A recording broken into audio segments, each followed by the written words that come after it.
Bonjour à tous, j'espère que vous allez bien. Bienvenue dans notre émission de lecture biblique. L'objectif est de lire toute la Bible en l'espace de 6 mois dans l'ordre chronologique des événements.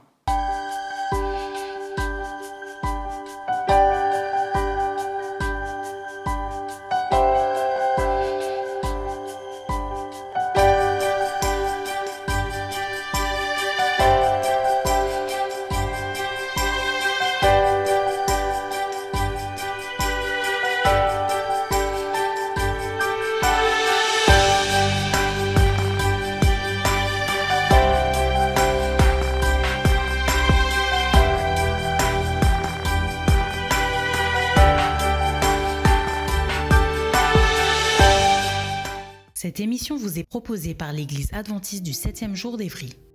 Si vous voulez suivre ce plan, je vous invite à cliquer sur le lien dans la description. N'hésitez pas à vous abonner afin de recevoir les nouvelles vidéos de lecture. Restez jusqu'à la fin car nous vous proposerons une méditation sur le texte du jour. Aujourd'hui, nous allons lire le livre de Genèse des chapitres 48 à 50 et ensuite le livre d'Exode des chapitres 1 à 3. Genèse chapitre 48. Après ces choses, Louvain dirent à Joseph, « Voici, ton père est malade. » Et il prit avec lui ses 2 fils, Manassé et Éphraïm. On avertit Jacob et on lui dit, « Voici ton fils Joseph qui vient vers toi. » Et Israël rassembla ses forces et s'assit sur son lit. Jacob dit à Joseph, « Le Dieu Tout-Puissant m'est apparu à Luz, dans le pays de Canaan, et il m'a béni. Il m'a dit, « Je te rendrai fécond, je te multiplierai et je ferai de toi une multitude de peuples. Je donnerai ce pays à ta postérité après toi, pour qu'elle le possède à toujours. » Maintenant, les 2 fils qui te sont nés au pays d'Égypte avant mon arrivée vers toi en Égypte seront à moi. Éphraïm et Manassé seront à moi, comme Ruben et Siméon. Mais les enfants que tu as engendrés après eux seront à toi. Ils seront appelés du nom de leurs frères dans leur héritage. À mon retour de Padan, Rachel mourut en route auprès de moi, dans le pays de Canaan, à quelque distance d'Éphrata. Et c'est là que je l'ai enterrée sur le chemin d'Éphrata, qui est Bethléem.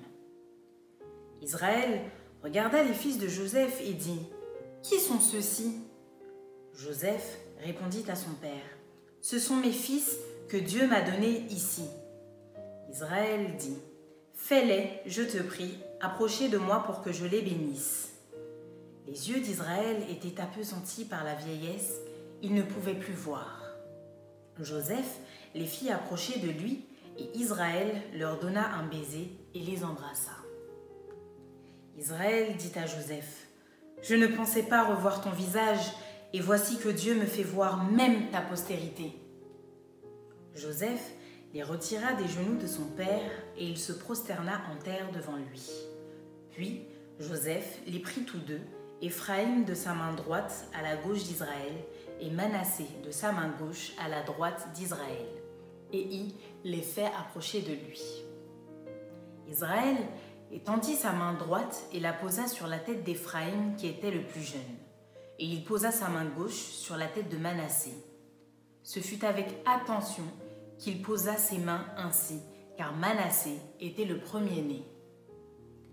Il bénit Joseph et dit, « Que le Dieu en présence duquel ont marché mes pères Abraham et Isaac, que le Dieu qui m'a conduit depuis que j'existe jusqu'à ce jour, que l'ange qui m'a délivré de tout mal, bénisse ses enfants.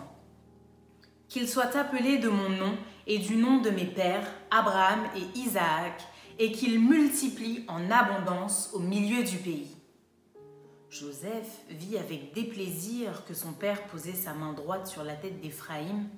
Il saisit la main de son père pour la détourner de dessus la tête d'Éphraïm et la diriger sur celle de Manassé.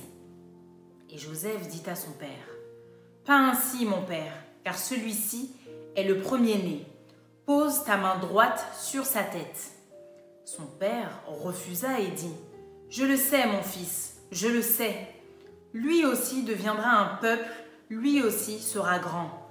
Mais son frère cadet sera plus grand que lui, et sa postérité deviendra une multitude de nations. Il les bénit ce jour-là et dit, « C'est par toi qu'Israël bénira en disant que Dieu te traite comme Éphraïm et comme Manassé. » Et il mit Éphraïm avant Manassé. Israël dit à Joseph, « Voici, je vais mourir, mais Dieu sera avec vous et il vous fera retourner dans le pays de vos pères. Je te donne de plus qu'à tes frères une part que j'ai prise de la main des Amoréens avec mon épée et avec mon arc. » Genèse chapitre 49. Jacob appela ses fils et dit, « Assemblez-vous, et je vous annoncerai ce qui vous arrivera dans la suite des temps. Rassemblez-vous et écoutez, fils de Jacob, écoutez Israël votre père. Ruben, toi, mon premier-né, ma force et les prémices de ma vigueur, supérieure en dignité et supérieure en puissance. Impétueux comme les eaux, tu n'auras pas la prééminence, car tu es monté sur la couche de ton père, tu as souillé ma couche en y montant. Siméon et Lévi sont frères, leurs glaives sont des instruments de violence. Que mon âme n'entre point dans leur conciliabule, que mon esprit ne s'unisse point à leur assemblée. Car dans leur colère, ils ont tué des hommes, et dans leur méchanceté, ils ont coupé les jarrets des taureaux. Maudite soit leur colère, car elle est violente, et leur fureur, car elle est cruelle. Je les séparerai dans Jacob, et je les disperserai dans Israël. Judas, tu recevras les hommages de tes frères. Ta main sera sur la nuque de tes ennemis. Les fils de ton père se prosterneront devant toi. Judas est un jeune lion. Tu reviens du carnage, mon fils. Il ploie les genoux, il se couche comme un lion, comme une lionne. Qui le fera lever? Le sceptre ne s'éloignera point de Judas, ni le bâton souverain d'entre ses pieds, jusqu'à ce que vienne le Shilo et que les peuples lui obéissent. Il attache à la vigne son âne et au meilleur cep le petit de son ânesse. Il lave dans le vin son vêtement et dans le sang des raisins son manteau. Il a les yeux rouges de vin et les dents blanches de lait. Zabulon habitera sur la côte des mers, il sera sur la côte des navires, et sa limite s'étendra du côté de Sidon. Issachar est un âne robuste qui se couche dans les étables. Il voit que le lieu où il repose est agréable et que la contrée est magnifique. Et il courbe son épaule sous le fardeau. Il s'assujettit à un tribut. Dan jugera son peuple comme l'une des tribus d'Israël. Dan sera un serpent sur le chemin, une vipère sur le sentier. Mordons les talons du cheval pour que le cavalier tombe à la renverse. J'espère en ton secours, ô Éternel. Gad sera assailli par des bandes armées, mais il les assaillira et les poursuivra. Azer produit une nourriture excellente. Il fournira les mets délicats des rois.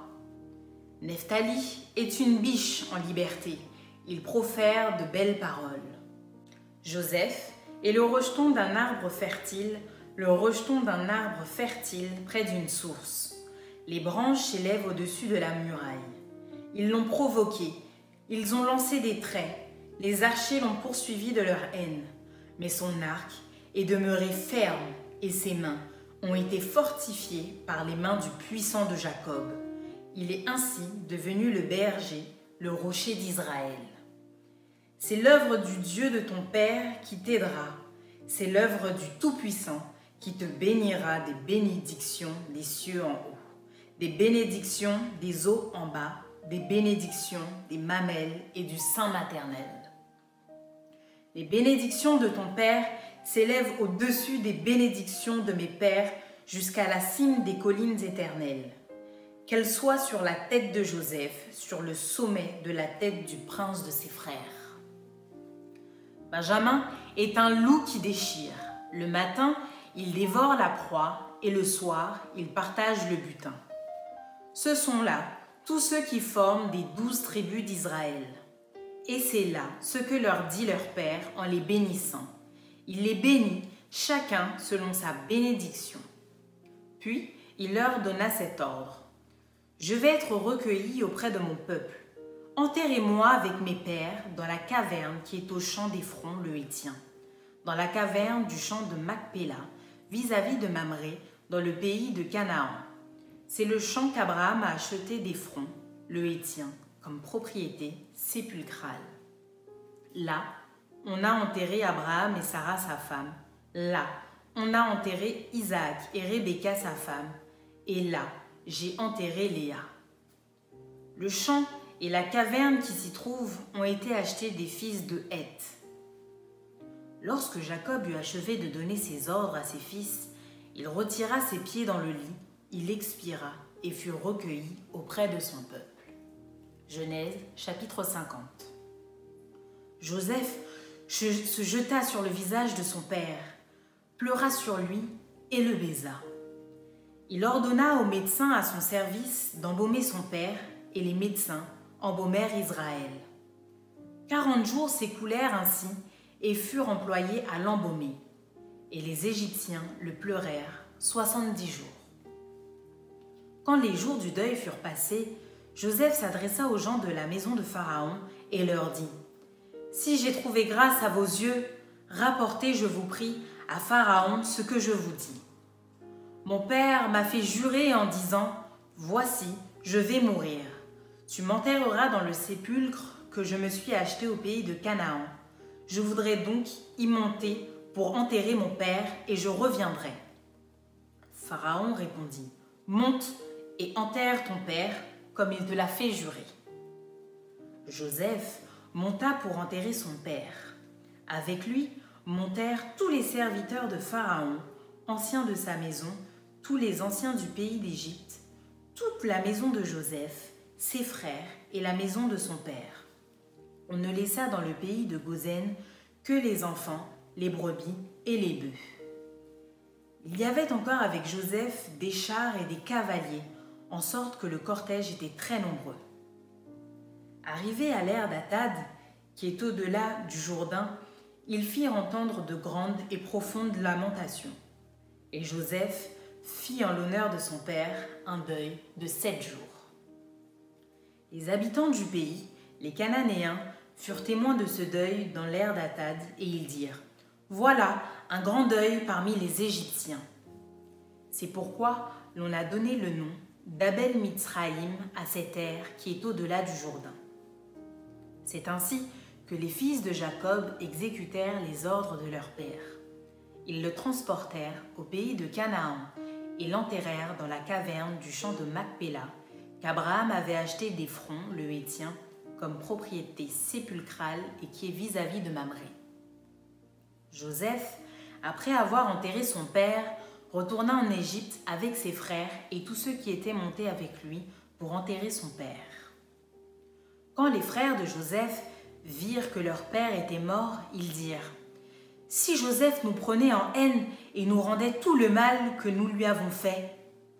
Et ils firent dire à Joseph : Ton père a donné cet ordre avant de mourir. Vous parlerez ainsi à Joseph : Oh, pardonne le crime de tes frères et leurs péchés, car ils t'ont fait du mal. Pardonne maintenant le péché des serviteurs du Dieu de ton père. Joseph pleura en entendant ces paroles. Ses frères vinrent eux-mêmes se prosterner devant lui et ils dirent : Nous sommes tes serviteurs. Joseph leur dit : Soyez sans crainte, car suis-je à la place de Dieu ? Vous aviez médité de me faire du mal. Dieu l'a changé en bien pour accomplir ce qui arrive aujourd'hui, pour sauver la vie à un peuple nombreux. Soyez donc sans crainte, je vous entretiendrai, vous et vos enfants. Et il les consola en parlant à leur cœur. Joseph demeura en Égypte, lui et la maison de son père. Il vécut 110 ans. Joseph vit les fils d'Éphraïm jusqu'à la 3e génération, et les fils de Makir, fils de Manassé, naquirent sur ses genoux. Joseph dit à ses frères : Je vais mourir, mais Dieu vous visitera et il vous fera remonter de ce pays-ci dans le pays qu'il a juré de donner à Abraham, à Isaac et à Jacob. Joseph fit jurer les fils d'Israël en disant « Dieu vous visitera et vous ferez remonter mes eaux loin d'ici. » Joseph mourut âgé de 110 ans. On l'embauma et on le mit dans un cercueil en Égypte.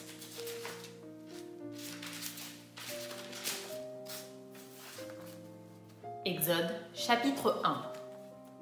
Voici les noms des fils d'Israël venus en Égypte avec Jacob et la famille de chacun d'eux.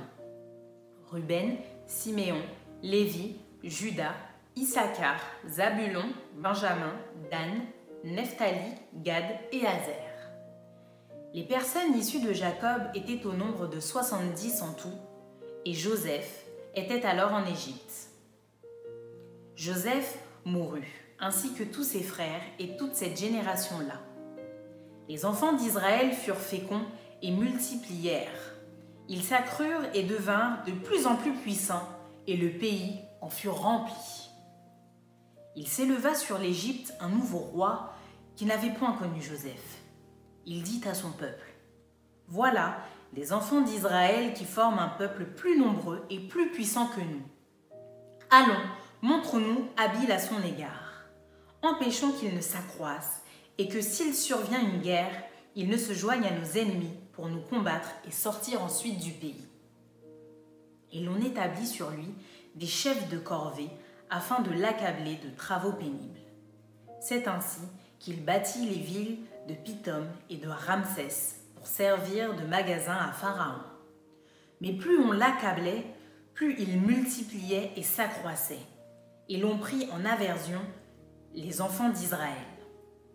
Alors, les Égyptiens réduisirent les enfants d'Israël à une dure servitude. Ils leur rendirent la vie amère par de rudes travaux en argile et en briques, et par tous les ouvrages des champs, et c'était avec cruauté qu'ils leur imposaient toutes ces charges. Le roi d'Égypte parla aussi aux sages-femmes des Hébreux nommées l'une Shifra et l'autre Pua. Il leur dit : « Quand vous accoucherez les femmes des Hébreux et que vous les verrez sur les sièges, si c'est un garçon, faites-le mourir. Si c'est une fille, laissez-la vivre. » Mais les sages-femmes craignirent Dieu et ne firent point ce que leur avait dit le roi d'Égypte. Elles laissèrent vivre les enfants. Le roi d'Égypte appela les sages-femmes et leur dit : « Pourquoi avez-vous agi ainsi et avez-vous laissé vivre les enfants ?» Les sages-femmes répondirent à Pharaon : « C'est que les femmes des Hébreux ne sont pas comme les Égyptiennes. Elles sont vigoureuses et elles accouchent avant l'arrivée de la sage-femme. » Dieu fit du bien aux sages-femmes, et le peuple multiplia et devint très nombreux. Parce que les sages-femmes avaient eu la crainte de Dieu, Dieu fit prospérer leur maison. Alors Pharaon donna cet ordre à tout son peuple : « Vous jetterez dans le fleuve tout garçon qui naîtra, et vous laisserez vivre toutes les filles. » Exode chapitre 2. Un homme de la maison de Lévi avait pris pour femme une fille de Lévi.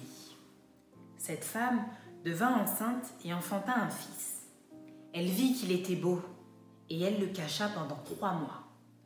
Ne pouvant plus le cacher, elle prit une caisse de jonc qu'elle enduisit de bitume et de poix. Elle y mit l'enfant et le déposa parmi les roseaux sur le bord du fleuve. La sœur de l'enfant se tint à quelque distance pour savoir ce qui lui arriverait. La fille de Pharaon descendit au fleuve pour se baigner et ses compagnes se promenèrent le long du fleuve. Elle aperçut la caisse au milieu des roseaux et elle envoya sa servante pour la prendre. Elle l'ouvrit et vit l'enfant. C'était un petit garçon qui pleurait.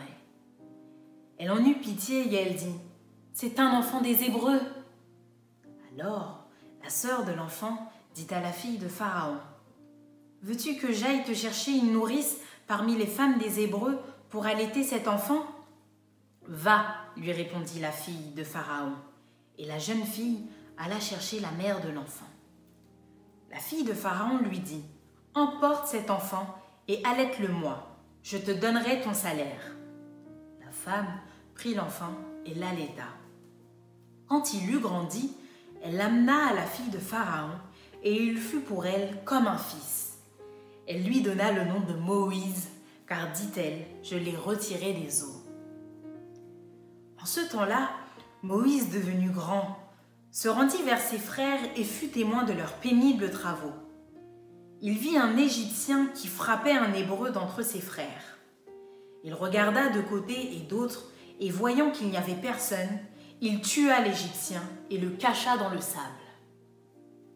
Il sortit le jour suivant, et voici 2 Hébreux se querellaient. Il dit à celui qui avait tort, « Pourquoi frappes-tu ton prochain ?» Et cet homme répondit, « Qui t'a établi chef et juge sur nous?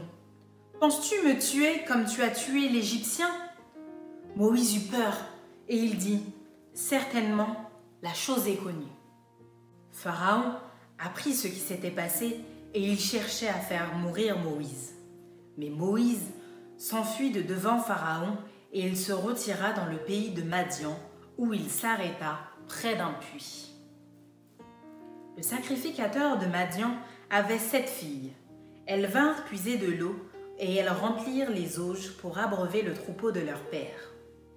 Les bergers arrivèrent et les chassèrent. Alors Moïse se leva, prit leur défense et fit boire leur troupeau. Quand elles furent de retour auprès de Réuel, leur père, il dit, « Pourquoi revenez-vous si tôt aujourd'hui ?» Elles répondirent, « Un Égyptien nous a délivrés de la main des bergers, et même il nous a puisé de l'eau et a fait boire le troupeau. » Et il dit à ses filles, « Où est-il? Pourquoi avez-vous laissé cet homme?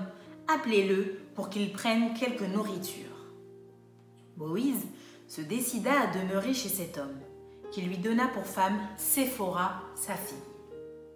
Elle enfanta un fils qu'il appela du nom de Gershom, car, dit-il, « J'habite dans un pays étranger. » Longtemps après, le roi d'Égypte mourut, et les enfants d'Israël gémissaient encore sous la servitude et poussaient des cris.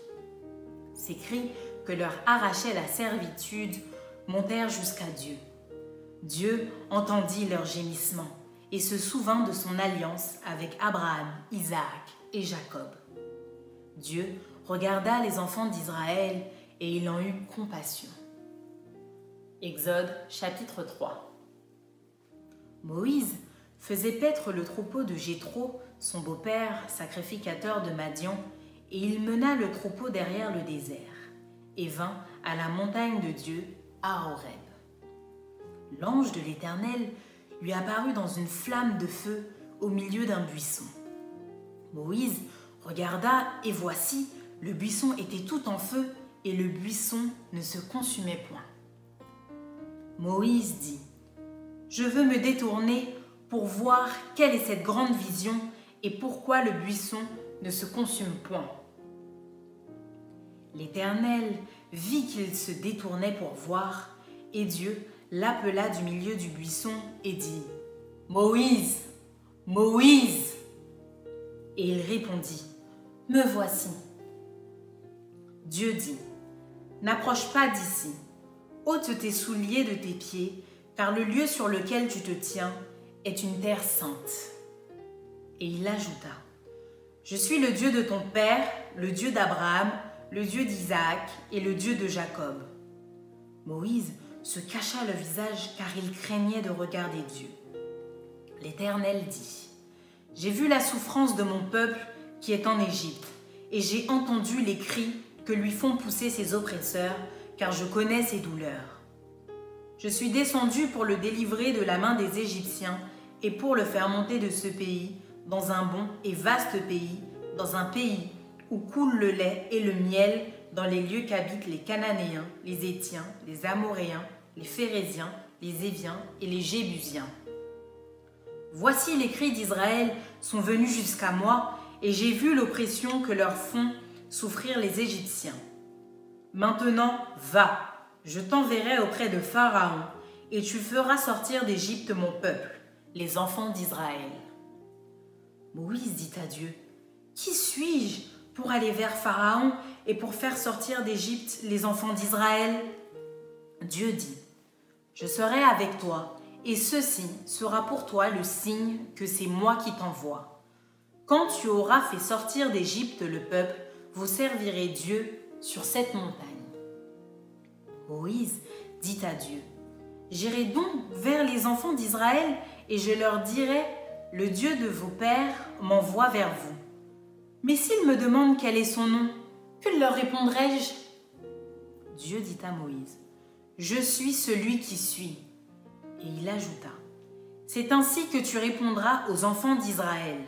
Celui qui s'appelle « Je suis » m'a envoyé vers vous. » Dieu dit encore à Moïse, « Tu parleras ainsi aux enfants d'Israël. L'Éternel, le Dieu de vos pères, le Dieu d'Abraham, le Dieu d'Isaac et le Dieu de Jacob, m'envoie vers vous. Voilà mon nom pour l'éternité, voilà mon nom de génération en génération. Va, rassemble les anciens d'Israël et dis-leur, l'Éternel, le Dieu de vos pères, m'est apparu, le Dieu d'Abraham, d'Isaac et de Jacob. Il a dit, je vous ai vu et j'ai vu ce qu'on vous fait en Égypte. Et j'ai dit, je vous ferai monter de l'Égypte où vous souffrez dans le pays des Cananéens, des Essiens, des Amoréens, des Phéréziens, des Éviens et des Jébusiens, dans un pays où coule le lait et le miel. Ils écouteront ta voix et tu iras, toi et les anciens d'Israël, auprès du roi d'Égypte et vous lui direz, l'Éternel, le Dieu des Hébreux, nous est apparu. Permets-nous de faire 3 journées de marche dans le désert pour offrir des sacrifices à l'Éternel notre Dieu. Je sais que le roi d'Égypte ne vous laissera point aller si ce n'est par une main puissante. J'étendrai ma main et je frapperai l'Égypte par toutes sortes de prodiges que je ferai au milieu d'elle. Après quoi, il vous laissera aller. Je ferai même trouver grâce à ce peuple aux yeux des Égyptiens, et quand vous partirez, vous ne partirez point à vide. Chaque femme demandera à sa voisine et à celle qui demeure dans sa maison des vases d'argent, des vases d'or et des vêtements que vous mettrez sur vos fils et vos filles, et vous dépouillerez les Égyptiens. Maintenant, place à la méditation de ce texte.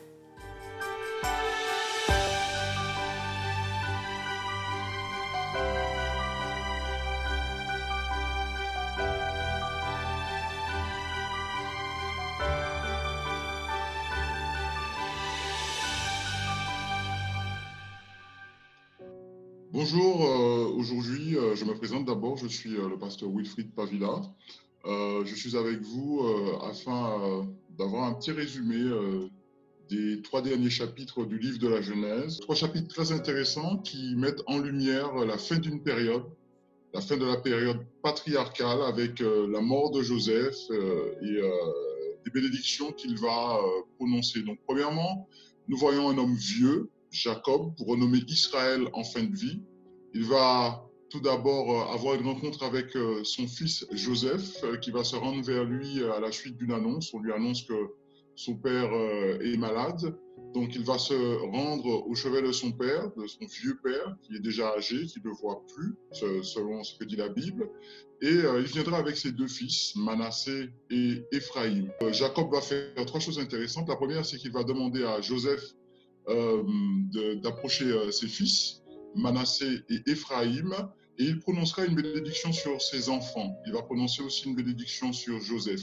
Mais il y a une chose à noter, une chose très intéressante, c'est que lors de cette action, c'est la première fois qu'apparaît dans les Écritures une imposition des mains liée à une bénédiction. C'est la première fois que cela apparaît et ça devient très intéressant.